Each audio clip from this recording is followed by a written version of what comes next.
বন্ধুরা, আমি নওমি জাহান বলছি। বন্ধুরা, আজকে তোমাদের আরও একটি মধু বের করা সেই গল্প বলবো। গল্পটি শেষ পর্যন্ত শুনলে তোমাদের ওটা আর স্থির থাকবে না, তাই পুরো ঘটনাটি শেষ পর্যন্ত শোনো। বিয়ের প্রথম রাতেই আমার ছেলের ঘর থেকে চিৎকার শোনা যায় এবং সকালে কনের ডিভোর্স দিয়ে দেয় এবং বলে আপনার ছেলের ডাক্তারি পরীক্ষা করান। আমি আমার ছেলেকে 3বার বিয়ে দিয়েছি এবং এই একই ঘটনা 3বারই ঘটেছে। চতুর্থবারের মতো আমি নিজেই আমার ছেলের ঘরে কনে সেজে বসেছিলাম এবং 10 মিনিট পরে যা ঘটেছিল তা আমার আত্মাকে নাড়া দিয়েছিল, কারণ আমার ছেলে আজ আমার ছেলের দ্বিতীয় বিয়ে। তার প্রথম বিয়েতে কি হয়েছিল আমি তা ভুলে যেতে চেয়েছিলাম, কারণ সেটি একটি খুব অদ্ভুত ঘটনা ছিল। আজ ছিল তার দ্বিতীয় বিয়ে। আমি নিশ্চিত ছিলাম যে নতুন বউ আমার ছেলের যত্ন নেবে। আমার ছেলে অনেক টাকা উপার্জন করছিল, সে খুব ভালো এবং খুব সুন্দর দেখতে ছিল। সে এই পরিবারের একমাত্র উত্তরাধিকারী ছিল, তাই সবাই তাকে ভালোবাসত। সেই জন্য এই বিষয়টা কারুর অদ্ভুত মনে হয়নি। তার দ্বিতীয় বিয়ে এত তাড়াতাড়ি হতে চলেছে সেই জন্য আমার হৃদয় ধড়ফড় করছিল। রাত যত ঘনিয়ে আসছিল আমার হৃদয় তত দ্রুত স্পন্দন করছিল এবং আমি খুব চিন্তিত হয়ে পড়ছিলাম। আমার মেয়েও এই বিষয়ে সবটা জানত, তাই সে ও আমার মতোই চিন্তিত ছিল এবং বলেছিল যে যদি আজ এই ঘটনা আবার ঘটে তবে কি হবে। আমি বললাম, তুমি ভালো কিছু বলো, আমি এমনিতেই চিন্তিত। এখন সব অতিথি এসেছেন। গতবার দেশে মহামারীর কারণে আমরা এত লোককে আমন্ত্রণ জানাতে পারিনি, তাই আত্মীয় স্বজন সবাই অনেক উৎসাহ নিয়ে এই বিয়েতে এসেছিলেন। সেই জন্য মানুষ আগের বিয়ে সম্পর্কে তেমন কিছু জানত না এবং কি হয়েছিল তাও জানত না, এটাও জানত না যে তাদের আবার বিয়ে কেন হচ্ছিল।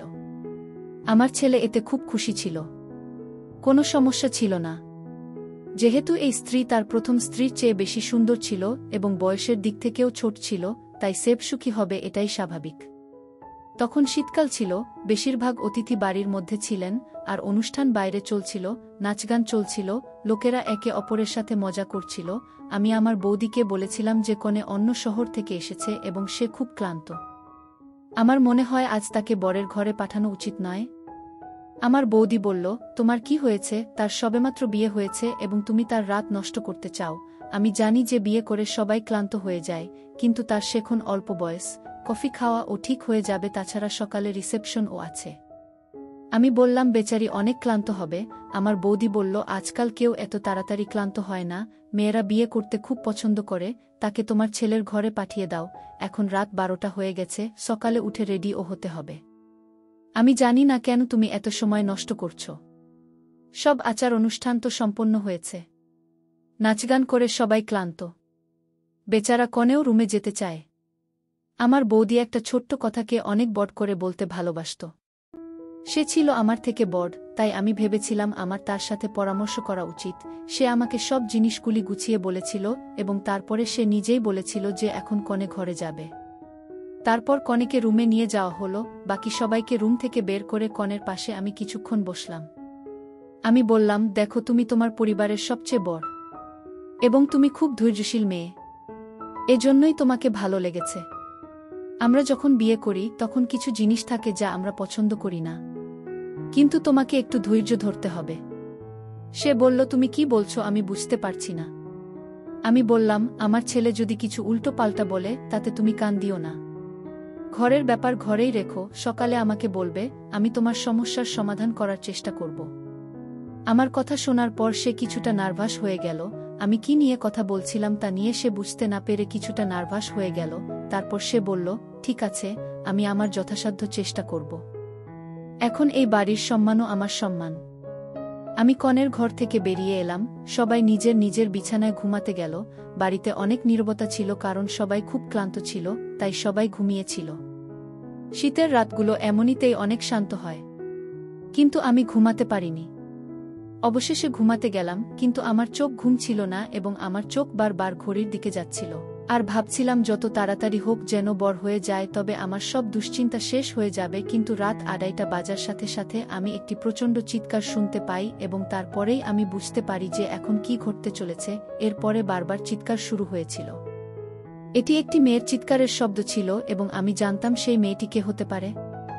সমস্ত অতিথি ধীরে ধীরে ঘুম থেকে উঠে পড়ে। হঠাৎ আমার ছেলের ঘরের দরজা খুলল এবং আমার পুত্রবধূ পাগলের মতো চিৎকার করে বেরিয়ে গেল।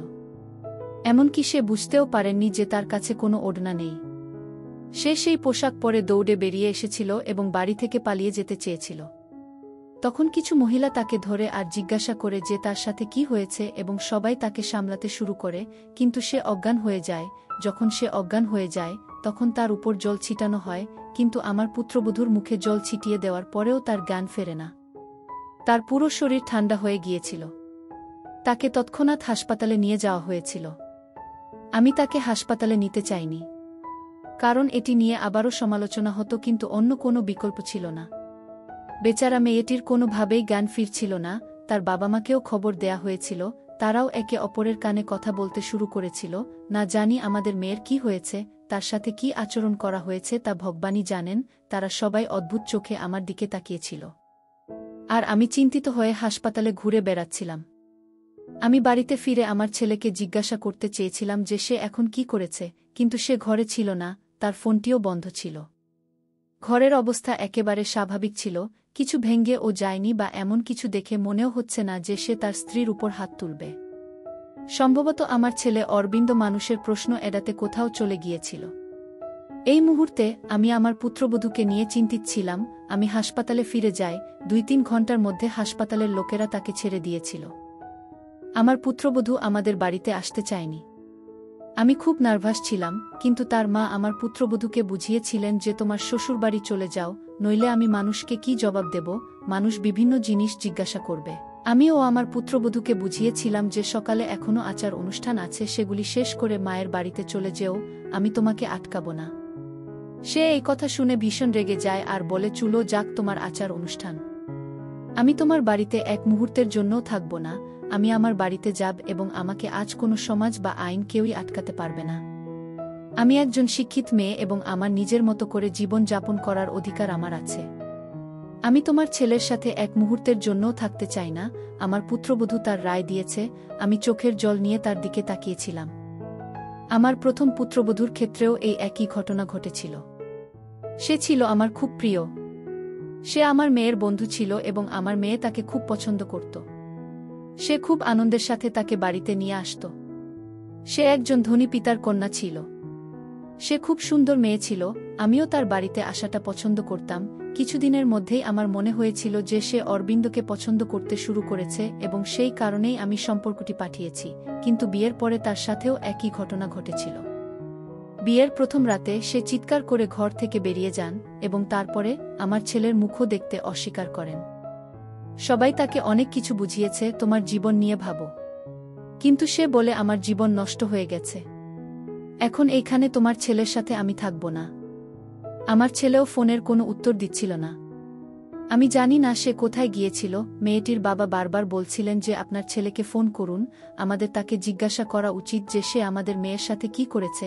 তারপর যখন অরবিন্দ বাড়িতে এসেছিল, সবাই তাকে অনেক প্রশ্ন করছিল, কিন্তু সে চুপ ছিল, কিছু বলছিল না। মেয়েটির বাবা মা মেয়েকে সঙ্গে নিয়ে গিয়েছিলেন এবং সেখানে প্রচুর নাটক হয়েছিল। অতিথির সামনে আমাদের মান সম্মান নষ্ট করার জন্য ফাঁক রাখেনি মেয়ের বাবা মা।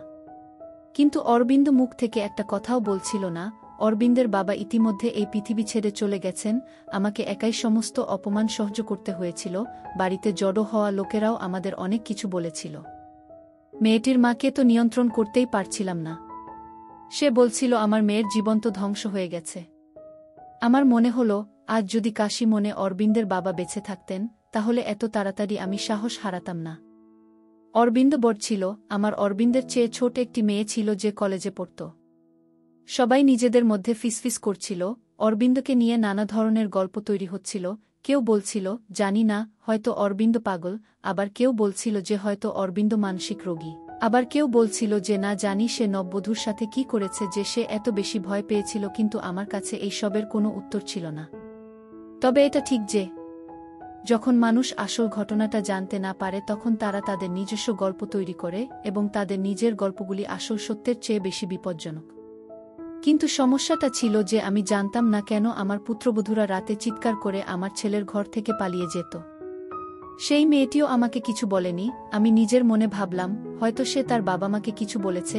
আমি সত্যটা জানার জন্য তাদের বাড়িতে ফোন করেছিলাম, যদিও তারা আমাদের সাথে সম্পর্ক শেষ করে দিয়েছিল, কিন্তু একজন মানুষ হিসেবে আমি তার খোঁজ নেওয়ার জন্য ফোন করেছিলাম। মেয়েটির মা ফোনটি তুলেছিলেন। আমি জিজ্ঞেস করেছিলাম এখন সে কেমন আছে। আমার কণ্ঠস্বর শুনে তিনি রেগে গিয়েছিলেন। তিনি বলেন, আমার মেয়ে এখনও সুস্থ হয়নি। আর আমার প্রথম পুত্রবধূর ক্ষেত্রেও একই ঘটনা ঘটেছিল। আমার মেয়ে আমাকে বলেছিল যে সে কমপক্ষে ৬-৭ মাস ধরে অসুস্থ ছিল। কিন্তু আমার ছেলের সমস্যা কি ছিল আমি তো কিছুই বুঝতে পারিনি, যে কি অভাব ছিল যার জন্য তার স্ত্রীরা ভয়ে পালিয়ে যেত। অরবিন্দ খুব সাধারণ ছিল, শৈশব থেকেই সে কম কথা বলত, কিন্তু তার মধ্যে এমন কোনো আচরণ ছিল না যা এখন অস্বাভাবিক হতে পারে। অরবিন্দ আমার প্রথম সন্তান ছিল, আমরা তাকে অনেক ভালোবাসা দিয়ে বড় করেছিলাম। কিন্তু আমাদের এত ভালোবাসা দেওয়ার পরও সে নষ্ট হয়নি। হ্যাঁ, সে তার সৌন্দর্য নিয়ে গর্বিত ছিল। সে বলতো যে সবাই আমার সৌন্দর্য আর স্মার্টনেসের সামনে বাকিরা কিছুই না। সে ভালো ব্র্যান্ডের জিনিস পরতে খুব পছন্দ করত, পড়াশোনাতেও ভালো ছিল, সময়মতো চাকরিও পেয়েছিল তার বোনের জন্য, ও সে একজন দায়িত্বশীল ভাই ছিল। সে তার বোন শ্রুতিকে কলেজে নিয়ে যেত এবং তাকে ফিরিয়ে আনত, আর আমাকে বাড়ির খরচের জন্য অর্থ দিত।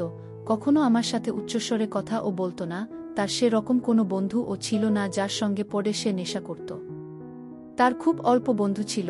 তার যে চেয়ে ভালো বন্ধু ছিল সে বিদেশে থাকত। কখনো সে তার সাথে ফোনে কথা বলতো, কখনো সে আমার সাথেও তার বন্ধুর কথা বলাতো। সে আমাকে বলতো, মা কেন না আমরা শ্রুতিকে এই ছেলের সাথে বিয়ে দিয়ে দিই, সে খুব ভালো ছেলে। সবকিছু মিলিয়ে সব স্বাভাবিক ছিল। কিন্তু দুবার যা ঘটেছিল তা মোটেও স্বাভাবিক ছিল না। আমি জানি না আমার ছেলের মধ্যে কি অভাব ছিল, সে তার স্ত্রীদের সাথে কি করত যে তারা পালিয়ে যেত। দিনটা ধীরে ধীরে কাটতে লাগল। অরবিন্দ খানিকটা স্বাভাবিক হয়ে গিয়েছিল, এখন সে বাড়িতে একটু কথা বলছিল। এবার আমি ভেবেছিলাম যে আমার অরবিন্দকে তৃতীয়বার বিয়ে দেব, এবং এমন একটি মেয়ের সাথে বিয়ে দেব যে আমাকে বলবে যে অরবিন্দ ফুলশয্যার মতো একটি রাতে ঘরে কি করে যা কনেকে পালিয়ে যেতে বাধ্য করে।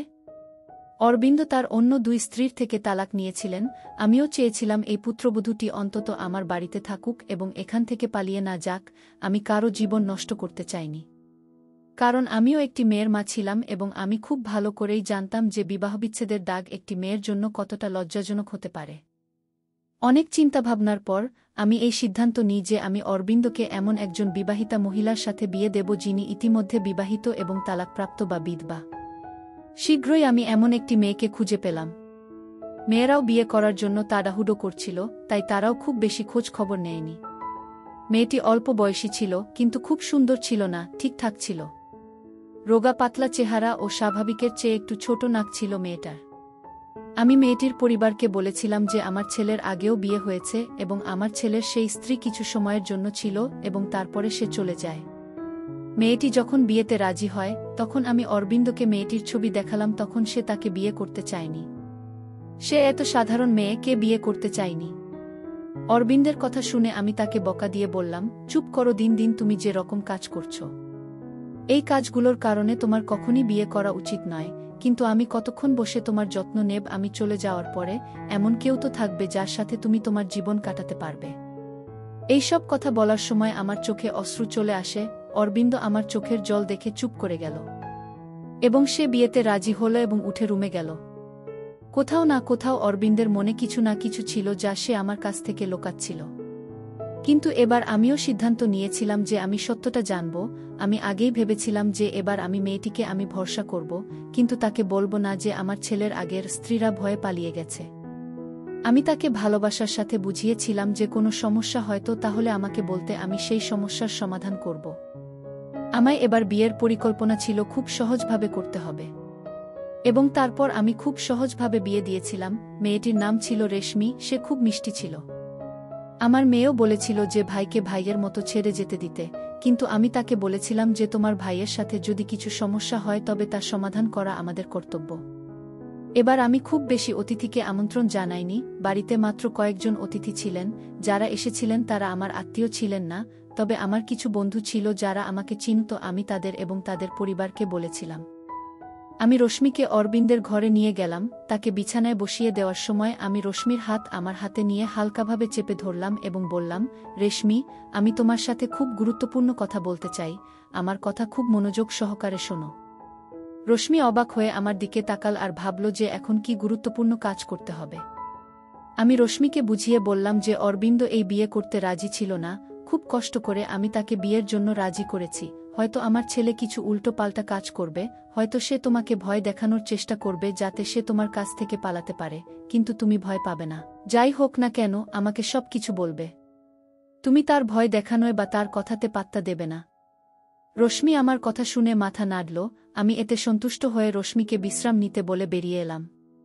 আমি আমার রুমে যাইনি, শ্রুতি সোফায় শুয়েছিল। আমি শ্রুতিকে তার রুমে পাঠিয়ে দিলাম, বললাম যে তুমি ঘুমাতে যাও, অনেক রাত হয়ে গেছে। শ্রুতি রুমে যাচ্ছিল এবং যেতে যেতে সে বলেছিল যে মা, তুমি যা কিছু করছো ভুল করছো। তুমিও একদিন বুঝতে পারবে প্রতিটি সমস্যার সমাধান শুধু বিয়ে নয়, তুমি কোনো মেয়ের জীবন নষ্ট করতে পারো না। শ্রুতি চলে গেল। আমি সোফায় শুয়েছিলাম। আমি মনে মনে আমার ভগবানকে স্মরণ করছিলাম এবং প্রার্থনা করছিলাম যে হে ভগবান, এই রাতটি ভালোভাবে কেটে যাক। এমন নীরবতা ছিল যেন মনে হচ্ছিল এটা কোনো ঝড় আসার আগের মুহূর্তের নীরবতা। ঘড়ির টিকিটটাও আমার মাথায় হাতুড়ির মতো লাগছিল। আমি ভগবানকে ডাকছিলাম। তারপর আমি যা ভয় পেয়েছিলাম সেটাই ঘটল। রেশমি চিৎকার করে বেরিয়ে এসেছিল এবং পাগলের মতো বাড়ি থেকে পালিয়ে যেতে চেয়েছিল। আমি তাকে কিছুটা শান্ত করেছিলাম কারণ সে বুঝতে কিছু বলার মতো অবস্থায় ছিল না। একটু শান্ত হলে সে ঘৃণাভরে বলল যে আগে তোমার ছেলের মেডিকেল পরীক্ষা করা উচিত ছিল। তুমি যদি এটা করতে তাহলে তোমাকে আর আমাকে এই দিনটা দেখতে হতো না। রশ্মি খুব বুদ্ধিমান ছিল, তার আর কোনো উপায় ছিল না। সে যে কোনো মূল্যে বিয়ে করার কথা ভেবেছিল। কিন্তু রশ্মিও এই সম্পর্ক বজায় রাখতে পারেননি এবং সে অরবিন্দকে ছেড়ে চলে যায়। পরের দিন রশ্মির বাড়ি থেকে ফোন আসে ছেলে যাতে আমাদের মেয়েকে ডিভোর্স দিয়ে দেয়া, অন্যথায় আমরা আদালত থেকেও এই কাজটি করতে পারি। আমি হতবাক অবস্থায় ফোন ধরে সোফায় বসেছিলাম, কারণ এখন কোনো অবস্থাতেই কেউ অরবিন্দকে গ্রহণ করতে রাজি ছিল না। আমি আগে যে পুত্রবধূদের নিয়ে এসেছিলাম সে ধনী পরিবারের ছিল এবং সুশিক্ষিত ছিল, কিন্তু রশ্মি একজন বিধবা ছিল, দরিদ্র পরিবারের ছিল এবং খুব সুন্দর ছিল না। আমি আগেই রেশমিকে সবকিছু বুঝিয়ে দিয়েছিলাম, এ কারণেই ব্যাপারটা এত খারাপ হয়ে গেল। আমি বুঝতে পারছিলাম না যে আমার ছেলের মধ্যে কী অভাব ছিল। যে গহনা আমরা কনেকে দিতাম, কনের পরিবার বিয়ের দ্বিতীয় দিনে তা ফিরিয়ে দিত, আমি যৌতুকও নিতাম না। তারপর ও কি এমন হতো যে এত সুন্দর, শিক্ষিত ও ধনী ছেলেকে রেখেও মেয়েরা পালিয়ে যেত? ব্যাপারটা কি তা কিভাবে জানা যায় তা ভেবে আমি পাগল হয়ে যাচ্ছিলাম। অরবিন্দ মুখ দিয়ে কিছু বলতে রাজি ছিল না। আমি যখনই এটা নিয়ে কথা বলার চেষ্টা করতাম সে উঠে বাইরে যেত, সে আমাকে কথা বলার সুযোগ দিত না। কিন্তু এখন আমি অরবিন্দের উপর সব সময় নজর রাখতে শুরু করি, তার প্রতিটি পদক্ষেপের দিকে মনোযোগ দিই, যাতে কিছু তো আমি সূত্র পেতে পারি এবং সত্য কি সে সম্পর্কে জানতে পারি। কিন্তু তার অঙ্গভঙ্গি থেকে কখনোই মনে হয়নি যে তার মধ্যে আর অস্বাভাবিক কিছু আছে। সে অন্যান্য ছেলেদের মতো সাধারণ ছেলেদের মতোই ছিল। আমি কোনো রাস্তা দেখতে পাচ্ছিলাম না। একদিন বিরক্ত হয়ে আমি অরবিন্দের বন্ধুকে ফোন করলাম এবং বিদেশে থাকা ওই বন্ধুকে। আমি নিতিনকে জিজ্ঞেস করলাম, তুমি অরবিন্দের একমাত্র বন্ধু যার সাথে অরবিন্দ তার সমস্ত মনের কথা বলে, আমাকে অরবিন্দ সম্পর্কে কিছু বলো। সে নিশ্চয়ই তোমাকে তার জীবন সম্পর্কে কিছু বলেছে।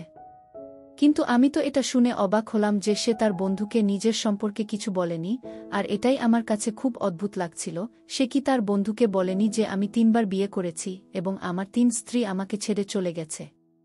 সে তার বন্ধুকে এই কথা জানায়নি যে তার সবচেয়ে ভালো বন্ধু ছিল। এটি আমার কাছে যথেষ্ট অদ্ভুত মনে হয়েছিল, তবে সম্ভবত সে বলেনি কারণ সে লজ্জিত হতে চাননি। যে বিয়ের রাতে তার স্ত্রী পালিয়ে যায় সেটাও 3 স্ত্রী। ধীরে ধীরে আরও 6 মাস পার হয়ে গেল। বাড়িতে সবকিছু স্বাভাবিক ছিল, কিন্তু আমি অরবিন্দকে নিয়ে খুব বিচলিত ছিলাম। বিয়ের প্রথম রাতেই কনে পালিয়ে যায় কী কারণে?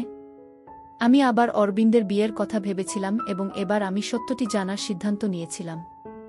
এবার আমি মেয়েটিকে সবকিছু বলেছি, কিছু গোপন করিনি এবং এমন একজনকেও নিয়ে এসেছিলাম যার বিয়ের খুব প্রয়োজন ছিল কারণ এরা খুব দরিদ্র ছিল এবং তার বাড়িতে 2টি ছোট ভাই ছিল। আমি মেয়েটিকে রাজি করিয়েছিলাম, মেয়েটির বাবা মাও রাজি হয়েছিলেন। আমি বলেছিলাম আজ থেকে তোমার ভাইদের পড়াশোনার খরচ আমার। কিন্তু আমি মেয়েটির বাবা মাকে বিয়ের আগের এই কথা বলিনি, শুধু মেয়েটিকে বলেছিলাম। মেয়েটি কিছুটা নার্ভাস ছিল কারণ আমি বিয়ের আগে থেকে মেয়েটিকে সব কিছু বুঝিয়েছিলাম। প্রথমে সে খুব ভয় পেয়েছিল, তারপর সে নিজের সামলে নিয়ে বলেছিল যে যাই ঘটুক না কেন আমি এই বিয়ের জন্য প্রস্তুত। আমার ছোট্ট আত্মত্যাগ আমার ভাইদের জীবন তৈরি করবে, সুতরাং এতে কি ভুল আছে? যা কিছু ঘটুক আমি তা সহ্য করব। মেয়েটির নাম ছিল সুমন। যদিও সে দরিদ্র পরিবার থেকে এসেছে, তবুও সে খুব সংস্কৃতিবান এবং বুদ্ধিমান ছিল। আমার মন খুশি ছিল যে সুমন যদি আমার পুত্রবধূ হয়ে আমার বাড়িতে থাকে তবে এটি আমার জন্য অনেক সৌভাগ্যের বিষয় হবে। সংস্কৃতিবান হওয়ার পাশাপাশি সুমন খুব সুন্দরও ছিল। আর এবারের বিয়েটা হয়েছে মন্দিরে, সবকিছু ঠিকঠাক ছিল এবং আশ্চর্যজনকভাবে সেই রাত কেটে যায় এবং সকাল হয়ে যায়। সকাল হওয়ার সাথে সাথে আমি ঘরের দরজায় কড়া নাড়লাম, কিন্তু কেউ দরজা খুলল না। আমি খুব চিন্তিত হয়ে গেলাম, কেউ দরজা খুলছিল না। কিছুক্ষণ পরে আমি ঘরের দ্বিতীয় চাবি নিয়ে এলাম এবং আমি নিজেই দরজা খুললাম। অরবিন্দকে রুমে কোথাও দেখা যায়নি, সম্ভবত সে বাথরুম ছিল, কিন্তু আমার পুত্রবধূ মাটিতে অজ্ঞান হয়ে পড়েছিল। আমি দ্রুত ডাক্তারকে ডাকলাম। তারপর জ্ঞান ফিরে আসার সঙ্গে সঙ্গে সেফ বাইরে ছুটে যায় আর বলে, আমি এখানে থাকতে চাই না, আমাকে আমার বাবা মায়ের বাড়িতে যেতে চাই। আমি সুমনের হাত ধরলাম এবং বললাম, তুমি এমনটা করতে পারো না। আমি তো তোমাকে পুরো সত্য বলেছি এবং তুমি সব শুনেই রাজি হয়েছে, তাহলে তুমি এখন কেন এটা করছো? কিন্তু সুমন আমার কোনো কথা শুনতে রাজি ছিল না। কাঁদতে কাঁদতে সে বলল, আন্টি, দয়া করে আমাকে ক্ষমা করে দাও। আমি বাধ্য, আমি এখানে থাকতে পারবো না। চিন্তা করো না, আমি আমার বাবা মাকে কিছু বলবো না। আমি সব কিছু সামলে নেব, শুধু আমাকে এই বাড়িতে থাকতে বলবেন না। কিন্তু সুমন, ঠিক কি হয়েছে আমাকে বলো, আমি সত্যটা জানতে চাই। সুমন, তুমি আমাকে প্রতিশ্রুতি দিয়েছিলে যে তুমি আমাকে অরবিন্দ সম্পর্কে সত্য বলবে। আন্টি, আমি অরবিন্দ সম্পর্কে কিছু বলতে পারবো না। আমি যদি অরবিন্দের কথা বলি তবে সে আমাকে মেরে ফেলবে। আমি আমার জীবন নিয়ে চিন্তা করি না, কিন্তু অরবিন্দ আমার ভাইদেরও ছেড়ে দেবে না। দয়া করে আমাকে যেতে দিন। তার চোখে এমন সহানুভূতিশীল অভিব্যক্তি ছিল যে আমি তাকে থামাতে পারিনি। সুমন চলে গেছে, আর আমি অপেক্ষা করছিলাম হয়তো অল্প সময়ের মধ্যে সুমনের বাবা মায়ের কাছ থেকে ফোন আসবে, কিন্তু এরকম কিছুই ঘটেনি। হয়তো সুমন তার বাবা মাকে কিছুই ঘটেনি, হয়তো সুমন তার বাবা মাকে কিছু বলেনি। অরবিন্দের 3 স্ত্রী পরদিন ডিভোর্স দাবি করেছিল, কিন্তু আমি বুঝতে পারছি না যে সুমন এমন কিছু করেনি। এর অর্থ সুমন কেবল আমার ছেলের স্ত্রী ছিল। আমি অরবিন্দের চেক আপ করাতে চেয়েছিলাম, কিন্তু অরবিন্দ কখনই এটি করতে দেয়নি। তাই একদিন আমি অরবিন্দের খাবারে ঘুমের ওষুধ মিশিয়ে দিলাম। অরবিন্দ গভীর ঘুমে যাওয়ার সাথে সাথে আমি ডাক্তারকে ফোন করলাম। ডাক্তার অরবিন্দের কিছু নমুনা নিয়ে বললেন যে রিপোর্ট আসার সাথে সাথে আমি আপনাকে বলবো। ডাক্তার চলে গেলেন এবং তারপর আমি অধীর আগ্রহে অরবিন্দের রিপোর্টের জন্য অপেক্ষা করলাম। পরের দিন আমি ডাক্তার আমাকে ফোন করলেন এবং তিনি বলেছিলেন যে অরবিন্দ সম্পূর্ণ স্বাভাবিক এবং তার সমস্ত রিপোর্ট স্বাভাবিক এসেছে। অরবিন্দ যদি স্বাভাবিক থাকে তাহলে বিয়ের প্রথম রাতেই তার স্ত্রীরা পালিয়ে যায় কেন? সুমনের বাবা মা আমাকে অনেক শ্রদ্ধা করতেন, হয়তো তারা সত্যটা জানতেন না। তারা ভেবেছিলেন আমি তাদের মেয়েকে বাড়িতে নিয়ে যেতে এসেছি। আমাকে দেখে সুমন ভয় পেয়ে গেল। সে আমার পাশে অল্প সময় বসে এবং ঘরের ভিতরে চলে যায়। আমাকে দেখে সুমন বলল, আন্টি, আমি তোমাকে আগেই বলেছিলাম যে আমি তোমার বাড়িতে থাকতে পারবো না, তাহলে তুমি আমাকে নিতে এসেছো কেন? আমি সুমনকে খুব ভালোবেসে আমার পাশে বসালাম এবং তার সামনে হাত জোর করে বললাম, তুমি এখন আমার আশার শেষ আলো। আমার ছেলের কি অভাব আছে তা কেবল তুমিই বলতে পারো। একজন অসহায় মা হাত জোট করে তোমার কাছে ভিক্ষা চাইছে, দয়া করে অস্বীকার করো না।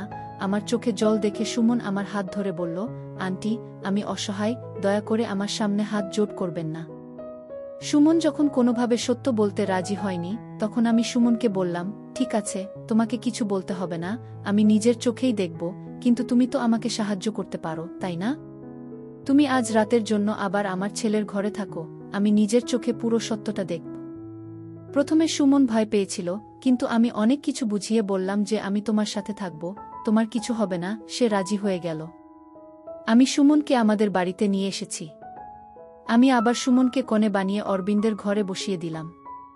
আমি আগেই অরবিন্দকে ফোন করেছিলাম যে সুমন বাড়ি এসেছে, তুমিও অফিস থেকে তাড়াতাড়ি চলে এসো। আজ আমি বাড়িতে থাকব না, তোমার খালার স্বাস্থ্য খারাপ, আমি সেখানে যাচ্ছি এবং সারা রাত সেখানে থাকব।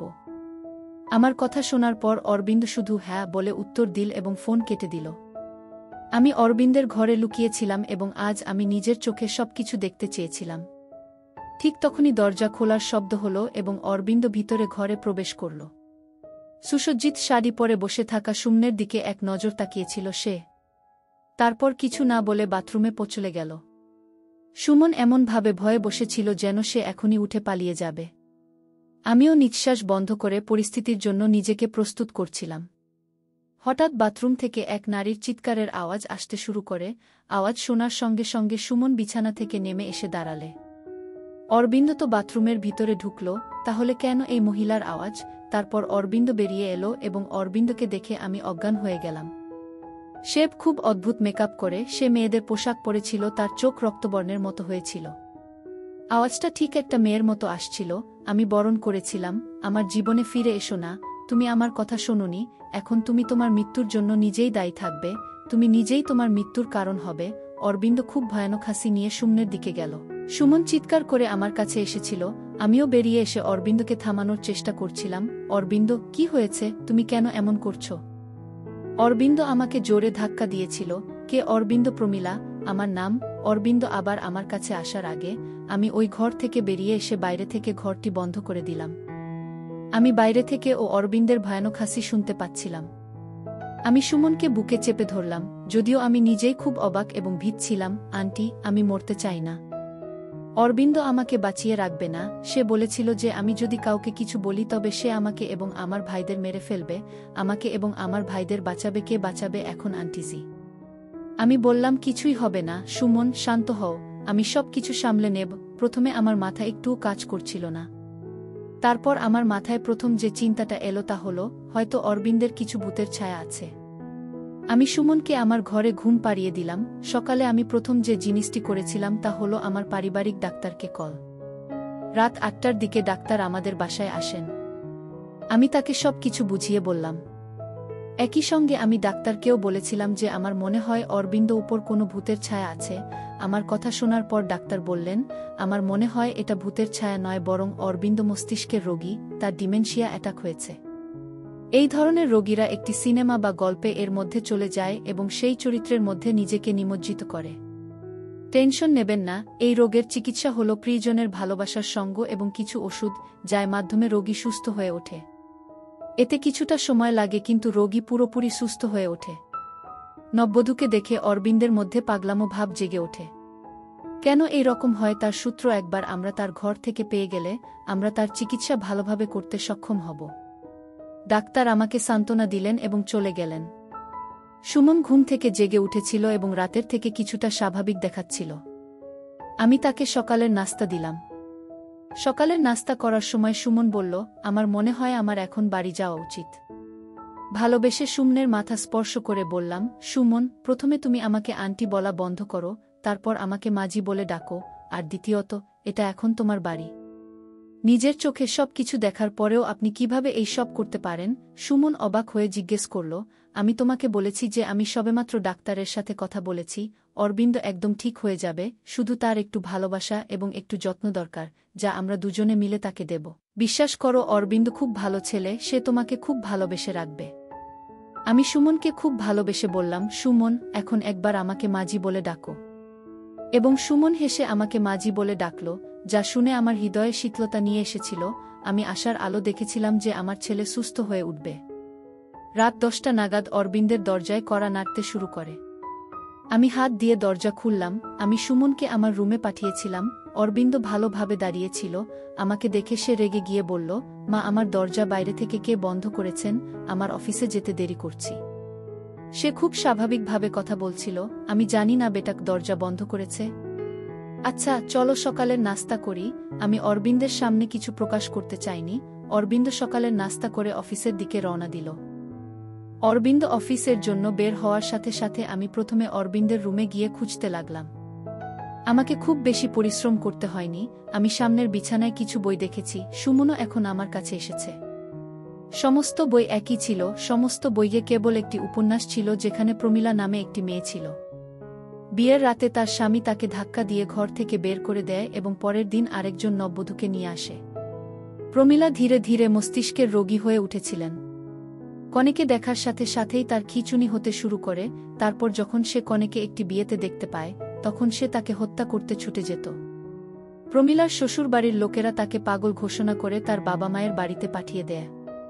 অরবিন্দ নিজেকে পারমিলার চরিত্রে নামিয়ে এনেছিলেন। আমি ডাক্তারকে ফোন করে সব কিছু বলেছিলাম। ডাক্তার বললেন ধীরে ধীরে তাকে ভালোবাসার সাথে বোঝাতে হবে, তাকে পারমিলার চরিত্র থেকে সরিয়ে আনতে হবে, ধীরে ধীরে ডাক্তারের ওষুধ।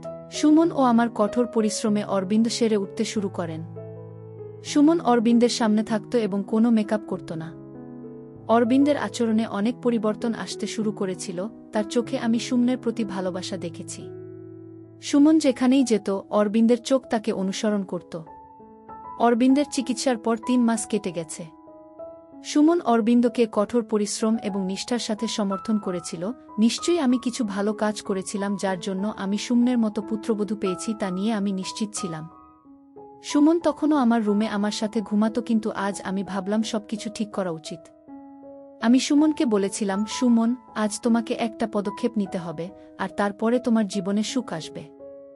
সুমন চিন্তিতভাবে আমার দিকে তাকাতে শুরু করল। তারপর আমি তাকে বুঝিয়ে দিলাম যে সুমনকে আজ অরবিন্দের ঘরে কনের মতো বসতে হবে। সুমন আমার কথা শুনে ভয় পেয়েছিল। তখন আমি বললাম, সুমন, তোমার ভয়ের কিছু নেই, আমি দরজা খোলা রাখব। তোমাদের দুজনের মধ্যে সবকিছু ঠিক না হওয়া পর্যন্ত আমি দরজার বাইরে দাঁড়িয়ে থাকব। যদি তুমি কিছু ভুল খুঁজে পাও তবে সাথে সাথে চলে যেও। সেই রাতে অরবিন্দ আসার আগেই আমি সুমনকে কনের মতো সাজিয়েছি। অরবিন্দের বিছানাটাও খুব সুন্দরভাবে সাজানো হয়েছে। অরবিন্দের আসার জন্য অনেকটা সময় ছিল। আমি সুমনকে বিছানা সাজিয়ে বসিয়ে বাইরে চলে এলাম। খাবার খাওয়ার সময় অরবিন্দের চোখ এখানে সেখানে কিছু খুঁজছিল। আমি বুঝতে পারলাম অরবিন্দ কাকে খুঁজছে, কিন্তু আমি জানতাম না যে আমি কিছু বলার আগেই শ্রুতি বলবে, ভাইজা বৌদি তোমার। শ্রুতি তার কথা শেষ করার আগেই আমি তাকে চুপ করিয়ে দিলাম। আমি হেসে বললাম, অরবিন্দ, তুমি আগে খাবার শেষ করো, তারপর তোমার রুমে যাও, তুমি তোমার প্রশ্নের উত্তর পাবে। রাতের খাবার খেয়ে অরবিন্দ তার রুমে গেল। আমার হৃদয় জোরে জোরে ধড়ফড় করছিল। আমি জানি না যে এখন কি হতে যাচ্ছে। হে ভগবান, সবকিছু ঠিক আছে তো? আমি অরবিন্দকে অনুসরণ করলাম এবং গেটের কাছে থামলাম, এবং আমি কান দিয়ে শোনার চেষ্টা করলাম যে ভিতরে সবকিছু ঠিক আছে কিনা। আমি অনেকক্ষণ ধরে দাঁড়িয়েছিলাম, কিন্তু ভিতরে তখনও শান্তি ছিল, এবং অল্প সময়ের মধ্যে আমি প্রেমে ভেজা গলায় সুমন এবং অরবিন্দের কথোপকথন শুনতে পাচ্ছিলাম। আমি হাসলাম এবং আমি অনেক শান্তি বোধ করলাম। ঈশ্বরকে ধন্যবাদ জানালাম এবং আমার ঘরে এসে শান্তিতে শুয়ে পড়লাম। সকালে আমার চোখ খুলল। আমি যখন তাড়াতাড়ি উঠে রান্নাঘরের দিকে ছুটে গেলাম, দেখলাম সুমন ইতিমধ্যে রান্নাঘরে উপস্থিত আছে। আমাকে দেখে সুমনের মুখে হাসি ফুটে উঠল। সুমনের কুঁচকে যাওয়া চোখ আর লাজুক হাসি শুধু বুঝতে পেরেছিলাম যে সবকিছু ঠিকঠাক আছে। সুমন খানিকটা লজ্জা পেয়ে বলল, মা, অরবিন্দের চা ও কফিটা ও আমি বানাচ্ছি। সুমনকে কফি বানাতে দেখে আমি হলের ভেতরে ঢুকলাম, সোফায় বসলাম এবং চোখ বন্ধ করলাম। আজ আমার অরবিন্দ এবং সুমনের জীবনে সুখ ছিল।